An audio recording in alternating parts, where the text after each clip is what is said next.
Hi guys! Welcome back sa ating video. So for today's video, punta tayo sa ating next destination dito sa Pilipinas. Sa ating bakasyon. Ayan, papunta tayo ngayon sa port. At pupunta tayo sa isa sa pinakamagandang island dito sa Pilipinas. Ayan, so makikita nyo na. Nandito tayo sa Port Batangas. Ayan. So, yung ticket nga pala namin ay binili ko na siya online. So, yun. Ayan. Pero pwede ka rin kayong bumili ng ticket dito sa terminal. Pero, iwas hassle at sa paghihintay, mas maganda na bumili na kayo online bago kayo mag-travel. So, ayan.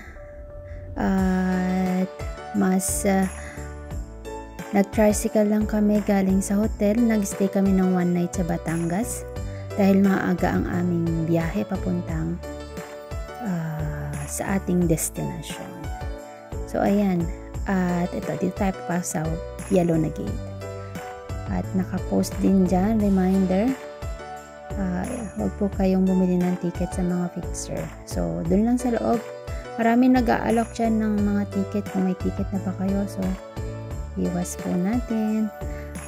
Dito nga pala, dahil bumili na ako sa online na ticket, ay may naghihintay na pala sa atin dito. Si kuya, hindi ko pinapansin. Nung sinabi niya na kung ako yun nga, ayan si kuya, sorry na kuya, shoutout sa'yo, shoutout sa Galerian. So, yun, dun kami sumakay sa fast boat. Eto, so, ayan, welcome to your modern Batangas Port. So, let's go guys, samahan nyo kami sa pag-travel natin going to the other island. So, first time namin pumunta dito sa ating destination. Ayan, for safety purposes, kailangan natin mag-check ng mga bagels natin, mga baggage. Ayan, si kuya. So, ayan. Ang dala ko lang isang backpack. At ilang araw lang naman tayo dito. So, ayan. So, ayan. Ayan, maganda, bago lang itong terminal na to. Hindi ko alam kung kailan sila nagbukas. Pero ayan na si kuya, nauna na siya doon sa may booth nila. Ayan, Galerian. So, hindi na natin kailangan pumila. Pero, kailangan natin bumili ng terminal fee, which is 30 pesos. So, ayan. Ayun na, papasok na tayo sa boarding para mag-wait ng ating pagsakay sa boat. So, ayan. Punta na tayo dun sa mag-check ulit dito ng gamit eh. Ayan. I-scan mo lang yung iyong ayan, voucher dito. Ayan. Ito na. So, hanggang upo daw muna tayo dito at tayo sa gate 3 tayo papasok. Waiting. So, maaga rin kami dito. Siguro mga 1 hour before ay pumunta na kami dito para hindi na stress din. Ayan, maganda rin yung yung toilet nila. Syempre bago, ayan, maluwang at malamig.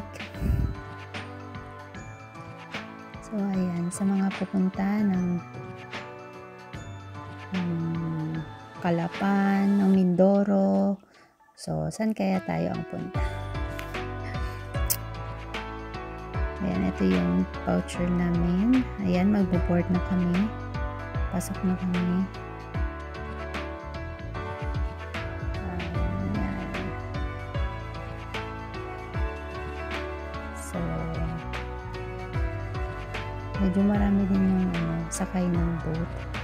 Saka marami rin mga boat na papunta at paalis. Pero mas maganda na mag-advance booking na kayo bago yung target date ng travel mo. para less hassle. So, ayan na. We're going na sa ating boat. Okay.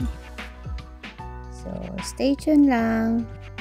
At sa mga hindi pa nakapollow dyan, please follow at ang ating account sa Facebook at subscribe sa ating YouTube channel. At stay tuned kung nagustuhan nyo po yung video na to at kung meron kayong mga tanong, comment lang down po kayo dyan sa comment section. Please like and or react to this video and share if you like. So, yun na yung boat natin. Ayan, hindi siya ganun kalaki. So, ang nakalagay doon na travel time is 45 minutes. Pero hindi siya 45 minutes. It's like an hour. Like mga 70 minutes, mga something like that. Pero hindi siya 45 minutes. Kasi nakalagay doon na fast boat eh. So, expect ko kasi talaga 45 pero hindi naman. Pati yung pabalik papunta. Siguro depende rin sa alon. I don't know. But based on our experience, it was not 45 minutes. So, ayan. May kwento pa ako pala. Sa pagbalik na. Sige na, kwento ka na nga. Yung pabalik namin na ticket ay papunta pa rin yung nakuha ko. Buti na lang, kinontak tayo ng agency, yung online, na sinigurado kung papunta pa rin yung ticket namin from Batangas to Balatero Port. Buti kinontak niya kami a day before ng aming travel back to Batangas. So, ayun, buti wala rin kaming binayaran, wala akong extra charge. At that time, nung na-discover ko ay ready to buy a new ticket na. Pero, yun nga, tinulungan nila tayo para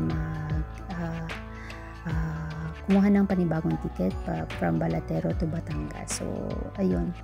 Kahit ang ticket namin ay na-move, na supposed to be 8. So, wala palang 8. So, 11. But, okay lang. At least, nakabalik kami ng ng Batangas. Pero anyway, papunta pa lang tayo ang itong video na to. So, ayan. Nakaupo naman tayo ng matiwasay. Let's go to our next destination. Dito sa Pilipinas. Ang ating bakasyon ay sulitin na natin. Ayan. Ayan. So, maganda ang panahon na araw.